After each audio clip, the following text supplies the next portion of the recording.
Mobile ਇੱਕ ਪਾਸੇ ਰੱਖ ਕੇ, ਅੱਖਾਂ ਬੰਦ ਕਰਕੇ, ਲਾਈਟਾਂ ਆਫ ਕਰਕੇ, ਕੱਲਮ ਕੱਲਾ ਕੋਈ ਜੀ ਨਹੀਂ ਇੱਥੇ। ਪਾਸੇ ਮਾਰ ਮਾਰ ਕੇ ਥੱਕ ਗਿਆ ਵੀ ਹੁਣ ਨੀਂਦਰ ਆਈ ਜਾਂਦੀ ਹੈ, ਹੁਣ ਨੀਂਦਰ ਆਈ ਜਾਂਦੀ। ਉੱਤੋਂ ਰਾਤ ਦਾ ਕੀ ਟਾਈਮ ਹੋ ਗਿਆ, ਸਵੇਰ ਦੀ ਫਲੈਟ ਹੈ, ਸਵੇਰੇ ਜਹਾਜ਼ੇ ਚੜ੍ਹਨਾ, ਸਵੇਰੇ ਸਵੇਰੇ ਏਅਰਪੋਰਟ 'ਤੇ ਆਪੜਨਾ। ਅੱਗੇ ਵੀ ਇੰਝ ਹੀ ਹੁੰਦਾ ਜਦੋਂ ਕਿਤੇ ਸਫ਼ਰ 'ਤੇ ਨਿਕਲਣਾ ਹੁੰਦਾ, ਪਤਾ ਨਹੀਂ ਕੀ ਇੱਕ ਮਰਜ਼ ਹੈ, ਨੀਂਦਰ ਹੀ ਨਹੀਂ ਆਉਂਦੀ।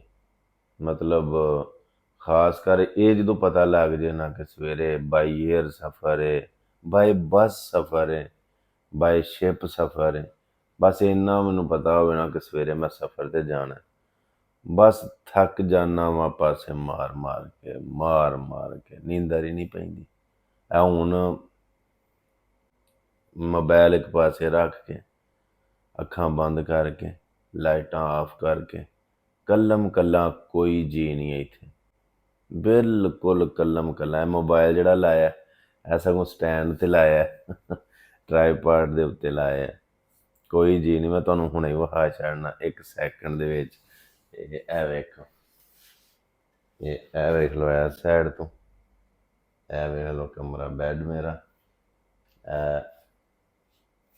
ਕੋਈ ਜੀ ਨਹੀਂ, ਕੋਈ ਸ਼ੈ ਨਹੀਂ, ਬਿਲਕੁਲ ਬਿਲਕੁਲ ਕੱਲਮ ਕੱਲਾ।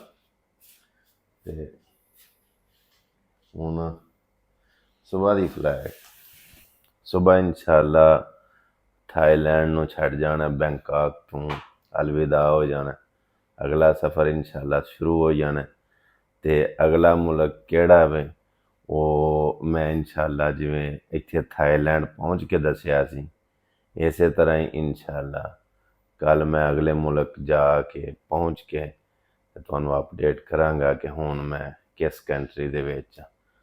ਤੁਹਾਨੂੰ ਦੱਸਿਆ ਸੀ ਕਿ ਇਨਸ਼ਾਅੱਲਾ ਕਾਫੀ ਮੁਲਕਾਂ ਦੇ ਮੇਰੇ ਟੂਰ ਨੇ, ਕਿਹੜਾ ਕੋਈ ਮਤਲਬ ਸਿਰਫ ਥਾਈਲੈਂਡ ਹੀ ਜਾਂ ਬੈਂਕਾਕ ਹੀ ਰੁਕਣਾ।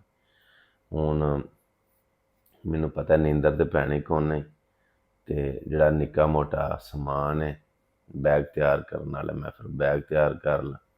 ਆਪਣੀਆਂ ਦੁਆਵਾਂ ਦੇ ਵਿੱਚ ਯਾਦ ਰੱਖਿਓ, ਅੱਲਾ ਸੋਹਣਾ ਤੁਹਾਨੂੰ ਸਾਰਿਆਂ ਨੂੰ ਸਲਾਮਤ ਰੱਖੇ। ਅਤੇ ਨਾਲੇ ਦੱਸਿਓ ਜੇ ਤੁਹਾਡੇ ਨਾਲ ਵੀ ਉਹ ਵਾਲਾ ਇੰਝ ਹੀ ਹੁੰਦਾ ਜਦੋਂ ਸਫ਼ਰ 'ਤੇ ਨਿਕਲਣਾ ਹੋਵੇ ਨੀਂਦਰ ਨਹੀਂ ਪੈਂਦੀ, ਕਿ ਜਾਂ ਨਿੱਠ ਕੇ ਸੌਂ ਰਹਿੰਦੇ ਹੋ।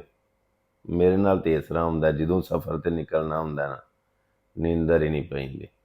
ਬਾਕੀ ਚਲੋ ਮਿਲਨੇ ਆ ਇਨਸ਼ਾਅੱਲਾ ਸੁਬਾਹ। अपना ख्याल रखियो। Good night. अल्लाह सोने दे वाले भाई। अल्लाह हाफिज़।